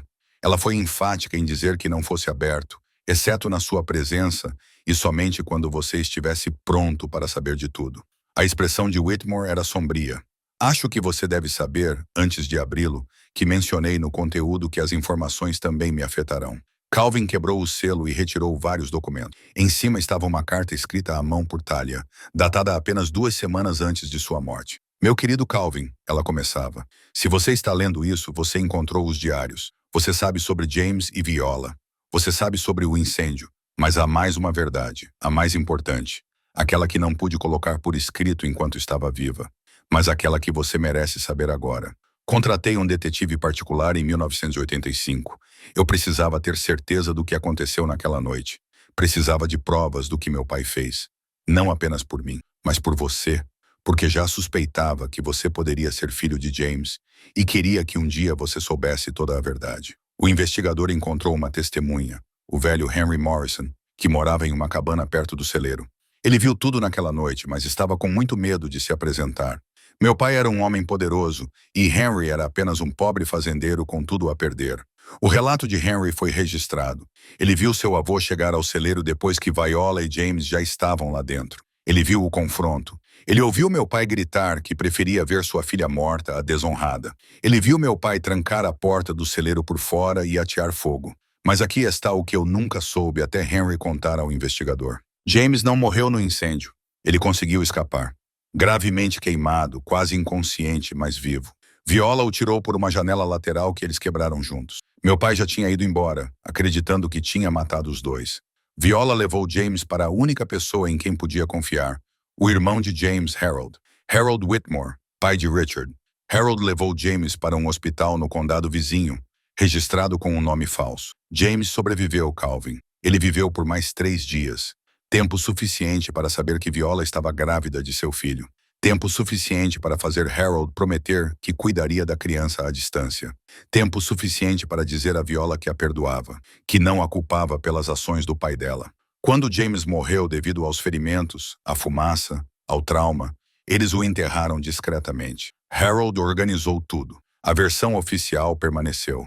James Whitmore morreu em um incêndio acidental em um celeiro. Caso encerrado. Viola partiu imediatamente depois. Ela cortou relações com todos, inclusive comigo, porque a verdade era dolorosa demais. Ela viu o homem que amava morrer lentamente em agonia por causa do ódio de seu pai. Ela se casou com Edward 2 meses depois, já grávida, já destruída. Ela construiu sua nova vida com base no silêncio e no controle, porque essas eram as únicas coisas que a faziam se sentir segura. Mas aqui está a verdade que muda tudo. Você é filho de James Whitmore. Não apenas por sangue, mas legalmente. Antes de James morrer, ele e Viola se casaram. Harold realizou a cerimônia no hospital, totalmente legal, totalmente válida. Eles ficaram casados por 3 dias antes de ele falecer. Sua mãe era viúva quando se casou com Edward Down. Você era filho legítimo de James. O casamento com Edward era legal, porque o primeiro marido dela havia falecido, mas ela nunca colocou James na sua certidão de nascimento. Ela lhe deu o nome de Edward. Deixou que todos acreditassem que a linha do tempo fazia sentido. Ela fez isso para protegê-lo de escândalos, de perguntas, do alcance de seu pai. Mas isso significa que você não é fruto de um caso ou de um romance secreto que deu errado. Seus pais eram casados. Eles se amavam. Sua existência era legítima e desejada. Anexei a certidão de casamento de seus pais. Harold aguardou todos esses anos. Richard soube dessa verdade durante toda a sua vida adulta. Ele cuidou de você, como seu tio pediu, discretamente à distância. Estou lhe contando isso agora porque você merece saber que nasceu do amor, não da vergonha. E porque Richard Whitmore não é apenas o advogado da família. Ele é sua família. James era seu tio, o que faz de você seu primo. Você não está sozinho, Calvin. Você nunca esteve sozinho. Há pessoas que o amaram, cuidaram de você, esperaram que você encontrasse o caminho de casa. Bem-vindo ao lar, meu querido menino. Bem-vindo à verdade. Com todo o meu amor, Talia. Calvin não conseguia respirar. A sala girava. Ele leu a carta novamente, depois uma terceira vez, antes de finalmente olhar para Richard Whitmore e seu primo, que estava sentado do outro lado da mesa com lágrimas nos olhos. Você sabia, Calvin sussurrou. Você sempre soube. Meu pai me contou quando eu tinha 18 anos. Me fez prometer honrar o pedido do tio James, cuidar de você, ajudar da maneira que pudesse sem revelar o motivo. A voz de Richard estava carregada de emoção. Quando a Sinodão me contatou sobre o testamento, sobre deixar tudo para você, eu soube que era a hora. Ela e eu conversamos muitas vezes sobre quando contar, como contar. Ela queria que você se estabelecesse primeiro. Queria que você entendesse o contexto antes de te dar essa notícia. Calvin olhou para a certidão de casamento. Seus pais, James Patrick Whitmore e Viola Ann Dorn, casaram-se em 15 de julho de 1966, testemunhado por Harold Whitmore e um capelão do hospital 3 dias antes da morte de James. Eu tenho uma família, disse Calvin. Souberi, as palavras parecendo surreais. Uma família de verdade. A família de James, nós queríamos conhecê-lo a vida toda, disse Richard. Mas Viola deixou claro. Qualquer contato, qualquer reconhecimento, e ela desapareceria completamente. Não podíamos arriscar perder toda a conexão, então esperamos. Meu pai esperou até sua morte, há 5 anos. Eu esperei. E agora, finalmente, podemos parar de esperar. Ele se levantou e contornou a mesa. E de repente, Calvin estava sendo abraçado por um homem que ele pensava ser apenas um conhecido profissional. Seu primo, sua família. Há outros, disse Richard. Meu pai teve outros 2 filhos, meus irmãos, seus primos. A minha mãe, que conhecia o tio James e o amava muito. Há toda uma família que queria recebê-lo em casa. Calvin pensou em Viola sozinha em sua casa em Boston, cercada pela família que ela escolheu em vez da verdade. E lá estava ele, cercado pela família que ela havia escondido dele, a família que o amou à distância durante toda a sua vida. Ela sabe? Calvin perguntou. Que você tem cuidado de mim. Não sei o que ela sabe ou suspeita. Não falamos desde que você era bebê. Ela nos cortou completamente, assim como cortou Talia. A carta de cessação e desistência foi realmente dela. Richard assentiu com severidade. Infelizmente, o advogado dela está fazendo exatamente o que ela pediu. Ela construiu muros tão altos que não consegue mais ver por cima deles. Calvin levantou-se e caminhou até a janela, olhando para a rua principal coberta de neve de Millbrook. Tudo havia mudado. Ele não era fruto de um escândalo e da vergonha. Ele era filho de um homem que amava sua mãe o suficiente para se casar com ela em seus últimos dias. Ele tinha uma família que esperou décadas para reivindicá-lo. E Viola passou essas décadas em um exílio autoimposto, carregando uma vergonha desnecessária, punindo a si mesma e a todos ao seu redor por escolhas que nem sequer eram dela. Quero conhecê-los, disse Calvin. A família de James, minha família. Eles estão prontos quando você estiver. Minha mãe, especialmente. Ela tem 83 anos agora, mas continua tão perspicaz como sempre. Ela quer conhecê-lo desde o dia em que você nasceu. Calvin voltou-se para Richard. E quero tentar mais uma vez com Viola. Ela precisa saber que agora eu sei de tudo, que eu entendo, que não estou julgando-a, apenas pedindo que pare de se julgar.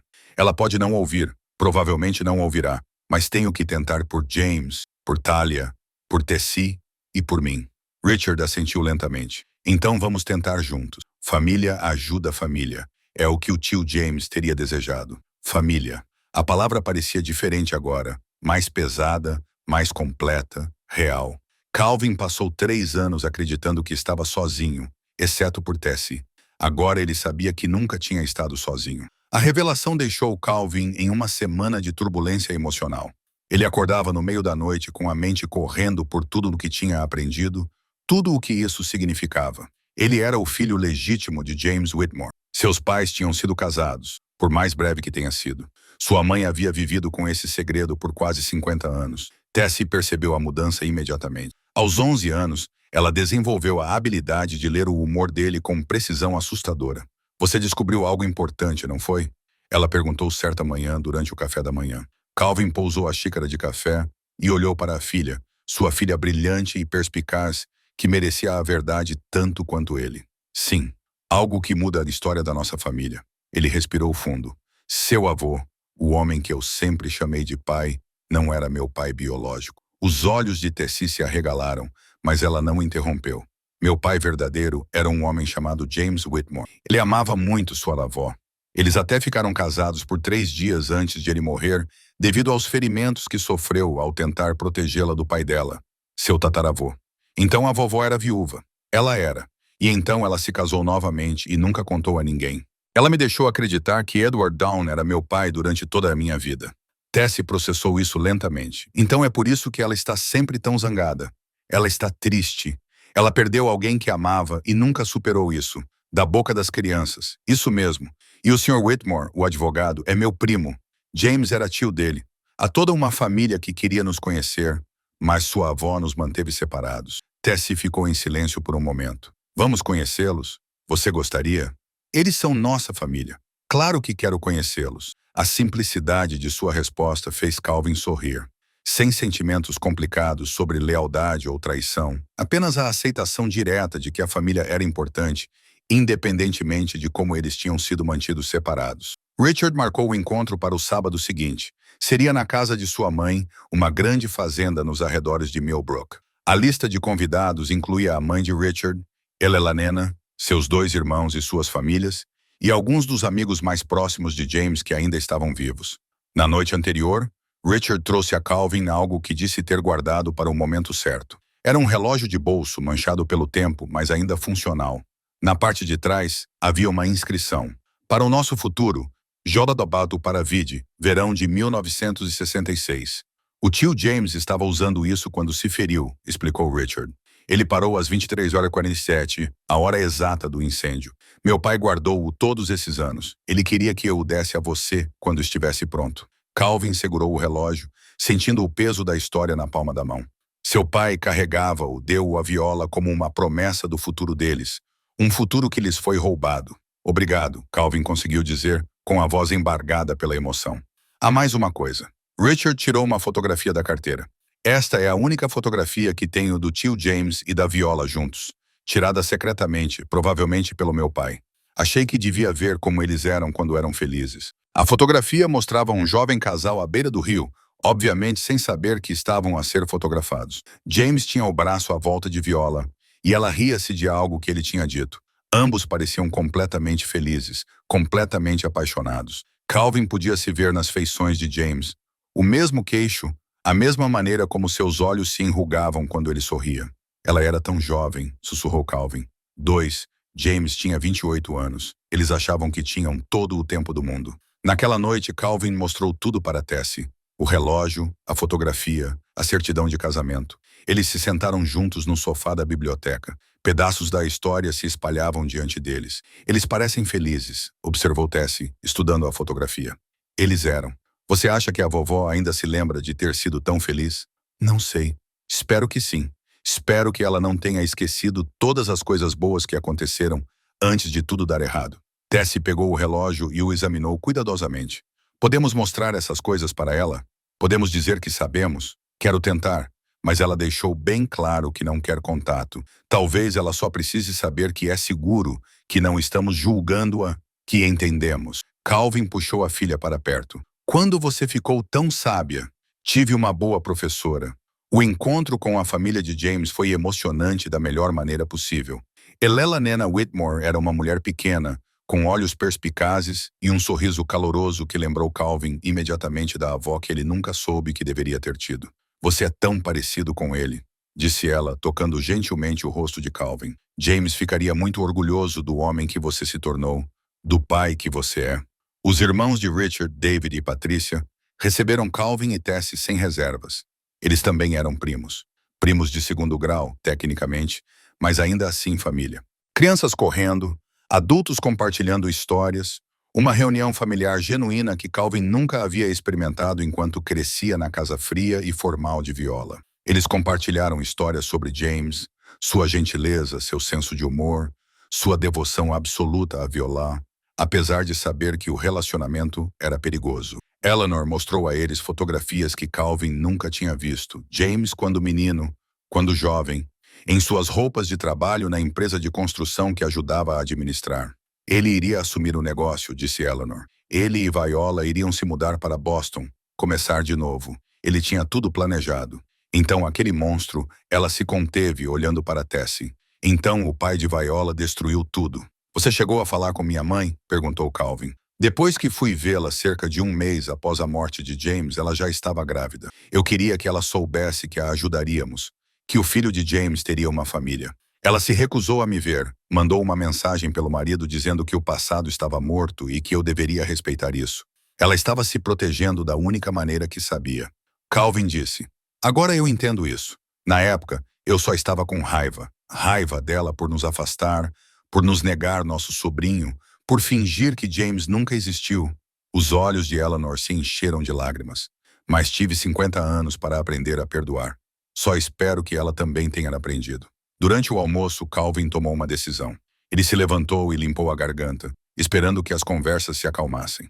Quero agradecer a todos por nos receberem, por esperarem tão pacientemente para fazer parte de nossas vidas. Tessie e eu estivemos sozinhos por muito tempo, e significa tudo para nós saber que temos uma família. Ele fez uma pausa, reunindo coragem. Vou tentar entrar em contato com minha mãe mais uma vez. Ela precisa saber que eu conheço a verdade, que eu entendo, que há perdão disponível se ela quiser. Não espero que ela mude, mas devo isso à memória de James para tentar. Elelanena levantou-se e pegou sua mão. James gostaria disso. Ele a amou até seu último suspiro. Ele gostaria de reconciliação, se possível. Você vem comigo? Calvin perguntou a Richard. Como família, como testemunha de que não estamos mais sozinhos. Claro, Patrícia acrescentou. Leve a fotografia. Deixe que ela veja que nos lembramos deles felizes.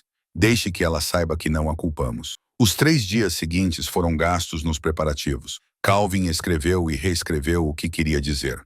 Ele praticou com Tessie, que fez o papel de advogada do diabo, fazendo as perguntas difíceis que Viola poderia fazer. E se ela bater a porta na sua cara? Tessie perguntou. Pelo menos saberei que tentei. E se ela chamar a polícia? Então vamos embora. Não vamos insistir. Vamos oferecer a verdade e deixar que ela decida o que fazer com ela. E se ela chorar? Essa pergunta parou Calvin. Ele não tinha considerado que sua mãe poderia desmoronar. Ela sempre fora tão controlada, tão rígida.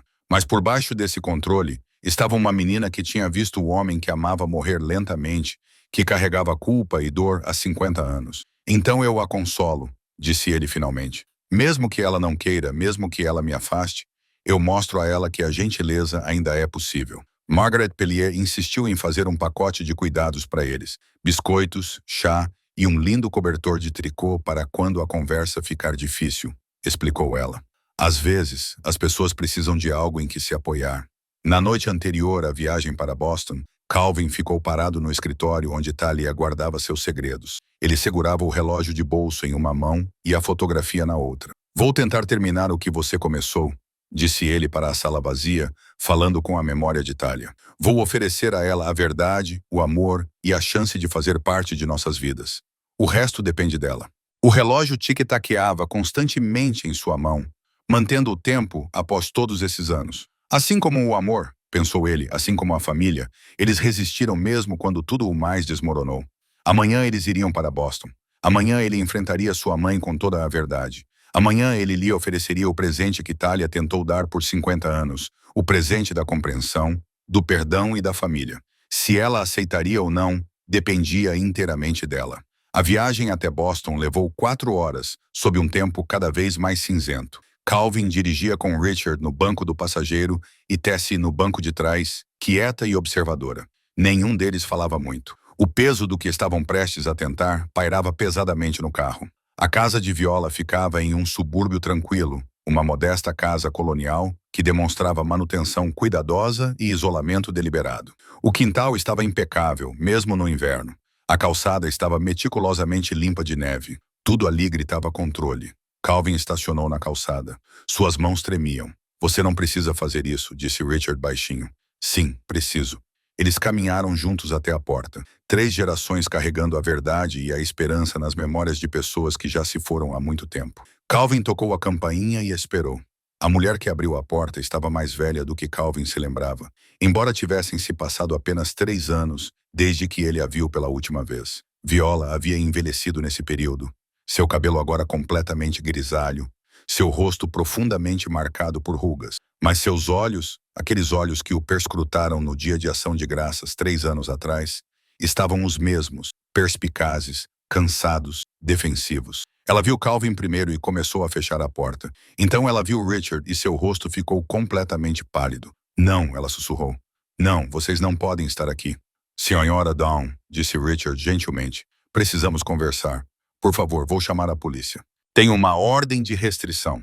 Você não tem, interrompeu Calvin. Você tem uma carta de cessação e desistência sobre contato, não uma ordem de restrição. E não estou aqui para brigar. Estou aqui porque agora sei tudo sobre James, sobre o incêndio, sobre meu pai verdadeiro. A mão de Viola voou para o peito, onde, sob sua blusa modesta, Calvin podia ver o contorno de algo pendurado em uma corrente, um medalhão. Ela o usava o tempo todo. Não sei do que você está falando, mas sua voz tremia. Por favor. A voz fraca de Tessie veio de trás de Calvin. Por favor, vovó. Só queremos conversar. Só queremos entender. Os olhos de Viola encontraram Tessie pela primeira vez. Realmente a viu. Talvez pela primeira vez na vida. Viu sua neta de 11 anos, olhando para ela com olhos verdes que eram tão parecidos com os seus. Algo no rosto de Viola se quebrou. Só um pouco. O suficiente. Você trouxe uma criança para isso. Ela é sua neta. Ela merece conhecê-la. Não sou nada que valha a pena conhecer. Isso não é verdade, disse Calvin.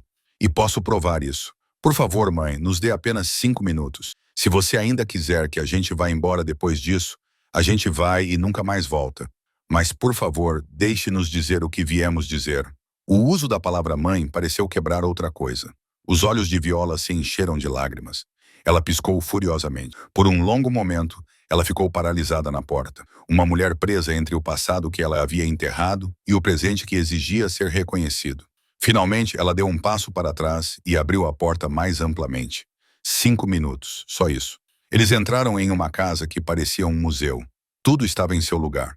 Nada pessoal à vista, exceto fotografias de família cuidadosamente selecionadas que excluíam Calvin e Tessie.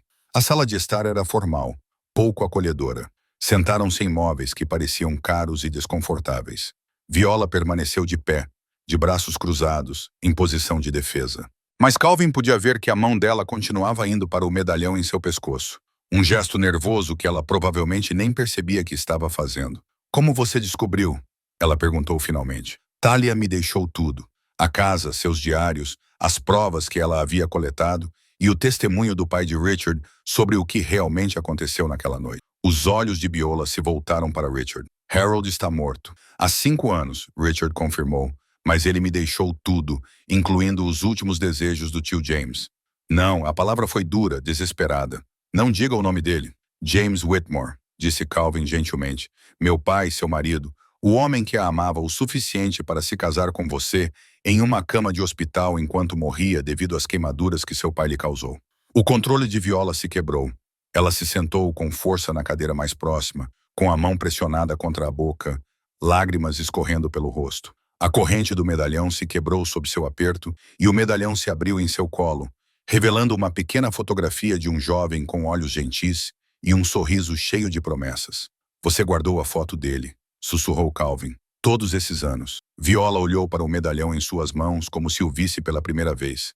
Quando ela falou, sua voz era quase inaudível. Eu o usei todos os dias durante 50 anos, e usei minha vergonha junto com ele. O silêncio que se seguiu foi profundo. Viola sentou-se com o medalhão quebrado nas mãos, os ombros tremendo com décadas de dor reprimida. Calvin se moveu devagar, com cuidado, sentando-se no chão ao lado da cadeira dela, sem se aproximar demais, apenas estando presente. Eu culpei Talia. Viola finalmente disse. Achei que ela tivesse contado ao meu pai onde nos encontraríamos. Achei que ela tivesse nos traído. Ela nunca fez isso, disse Calvin gentilmente. Seu pai seguiu vocês. Talia tentou proteger vocês dois. Ela passou 50 anos tentando contar a verdade para você. Eu não quis ouvir. Eu não conseguia ouvir. A voz de Viola se quebrou. Se eu ouvisse, se eu me permitisse acreditar nela, então teria que enfrentar o fato de que passei todos esses anos odiando a pessoa errada, que castiguei minha irmã, afastei todos que me amavam por algo que ela nunca fez.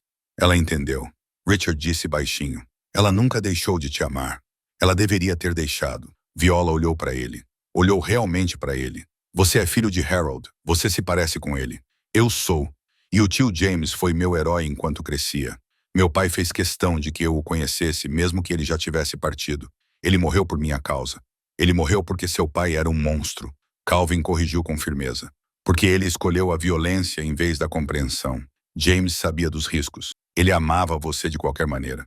E pelo que eu sei, ele nunca se arrependeu dessa escolha. Nem mesmo no final. Viola enxugou os olhos com as mãos trêmulas. Você sabe de tudo. Tudo o que Talia documentou. Tudo o que o pai de Richard testemunhou. Sabemos que vocês eram casados. Sabemos que James viveu por 3 dias após o incêndio. Sabemos que ele te perdoou, te amava, queria que seu filho conhecesse sua história.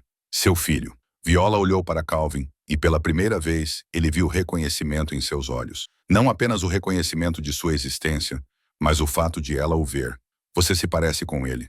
Passei 43 anos tentando não ver isso, mas você é exatamente igual a ele. Eu sou, confirmou Calvin, e tenho orgulho disso. Ele era um bom homem que te amava e tentou construir uma vida com você. Não há vergonha nisso, mãe. Nunca houve. Quando vocês se divorciaram, Viola sussurrou. Quando você escolheu criar Tessie sozinha. Tudo o que eu conseguia ver era meu pior medo. Eu estava grávida e sozinha. Se Edward não tivesse se casado comigo, se ele não tivesse lhe dado o nome dele, você teria sido ilegítima, um escândalo. Eu teria ficado arruinada. Mas eu não estava sozinha por circunstâncias. Eu estava sozinha por escolha. Eu escolhi Tessie. Eu escolhi a honestidade em vez da aparência. E você não conseguiu me perdoar por ter a coragem que você não teve. Viola estremeceu. Você está certa. Eu odiava que você tivesse feito essa escolha, que você tivesse sido corajosa quando eu estava com tanto medo. Tessie, que estava sentada em silêncio, falou. Tudo bem ter tido medo, vovó. Você era jovem e seu pai era mau.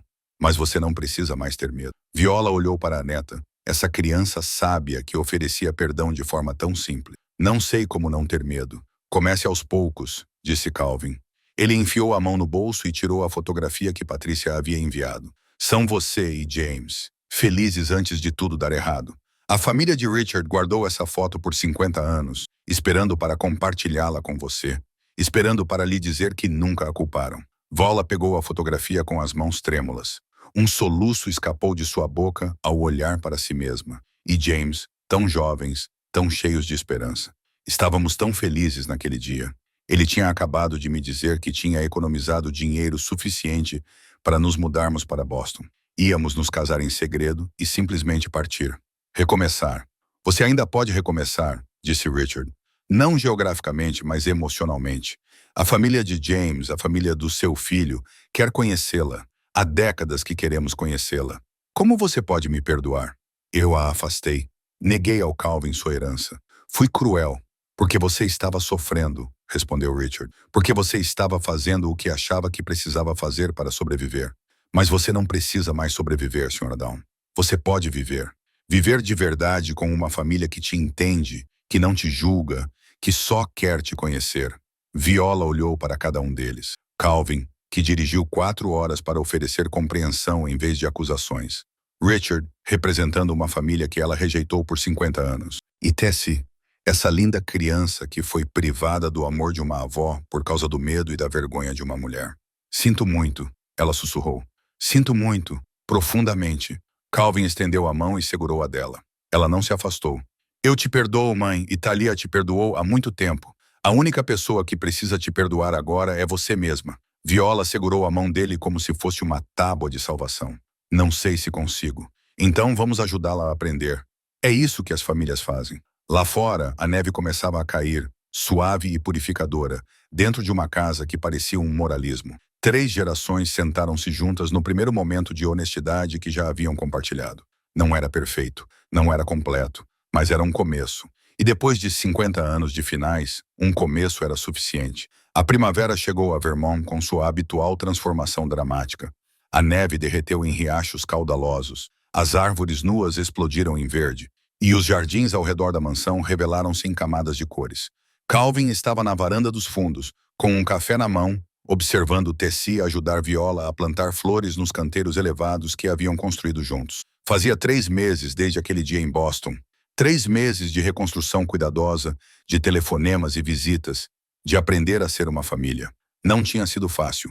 Houve contratempos, momentos em que os velhos padrões de Viola se reafirmaram, quando o medo a fez recuar.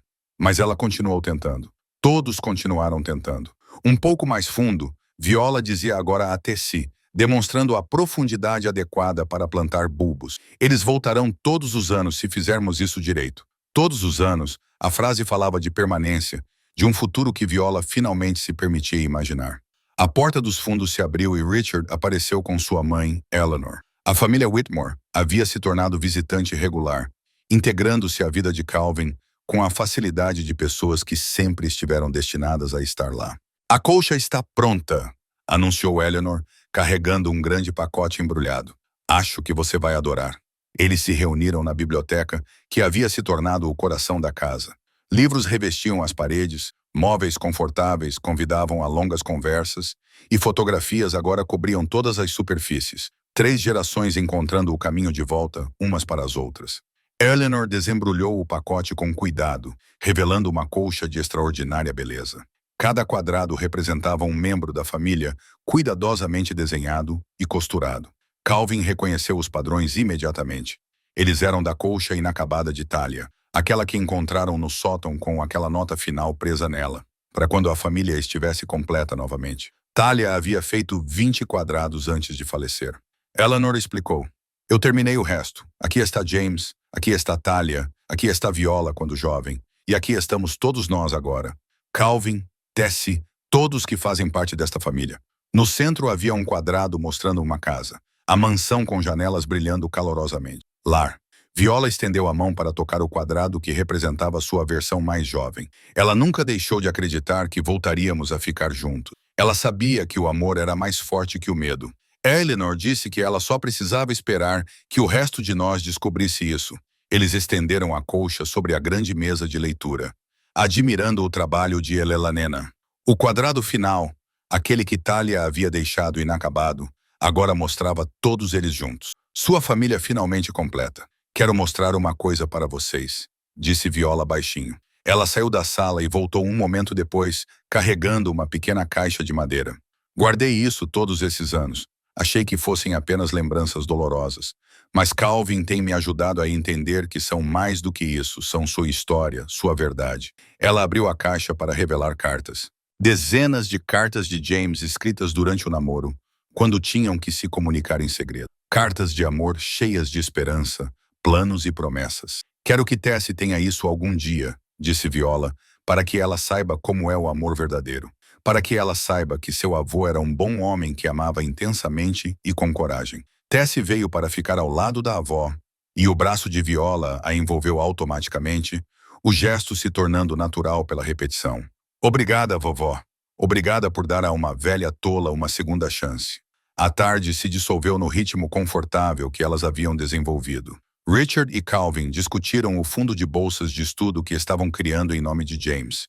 O dinheiro da herança de Talia, combinado com contribuições da família Whitmore, tinha como objetivo ajudar jovens em situações difíceis a buscar educação. Eleanor e Viola examinaram fotos antigas, preenchendo lacunas na história da família e resgatando memórias. Naquela noite, depois que todos foram embora, Calvin caminhou pelo terreno com Viola.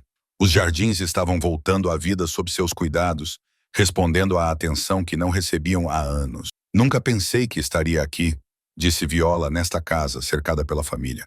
Em paz. Talia sabia que você acabaria ficando. Ela tinha mais fé do que eu merecia. Ela tinha exatamente a quantidade certa de fé e era paciente o suficiente para esperar. Eles pararam no local do antigo celeiro. Ele havia sido demolido há muito tempo, mas Viola insistiu em colocar um memorial ali, uma simples lápide com o nome e as datas de James gravados e as palavras. Ele amou corajosamente. Viola se ajoelhou e colocou flores frescas na lápide, algo que fazia semanalmente. Agora estou aprendendo a me perdoar. É mais difícil do que perdoar todos os outros. Geralmente é, mas estou tentando por você, por Tessie, por James. Ela se levantou e olhou para Calvin. Você me salvou, sabe, vindo aqui, recusando-se a desistir de mim. Você salvou minha vida. Você salvou a si mesmo. Eu apenas mantive a porta aberta. Eles voltaram para casa enquanto o crepúsculo se intensificava. Pelas janelas podiam ver Tessie na biblioteca, lendo na mesma cadeira que Talia gostava. A casa estava cheia de vida novamente, cheia de vozes, risadas e os sons reconfortantes da família. Era isso que ela queria, disse Viola suavemente. Talia queria a casa cheia de família. Queria que encontrássemos nosso caminho de volta uns para os outros. Queria que os segredos finalmente parassem de causar dor. Ela nos deu um presente, concordou Calvin. Não apenas a casa ou o dinheiro. Ela nos deu a verdade. E a verdade, ao que parece, realmente nos liberta. Lá dentro, Tessie os chamou. Hora do jantar, disse ela. Hora da refeição em família, que se tornara seu ritual noturno. Calvin olhou para a mansão, sua casa, sua herança, sua responsabilidade e sua alegria. Nas janelas, a luz brilhava quente e acolhedora. Na varanda, 3 gerações estavam aprendendo a ser uma família. Nos quartos, memórias, tanto dolorosas quanto preciosas, estavam finalmente sendo honradas. Thalia estava certa. A casa estava silenciosa há muito tempo. Precisava de risadas novamente. Precisava dos passos de uma criança na escada. Precisava de pessoas que entendessem o que era importante. Precisava de amor. E agora, finalmente tinha.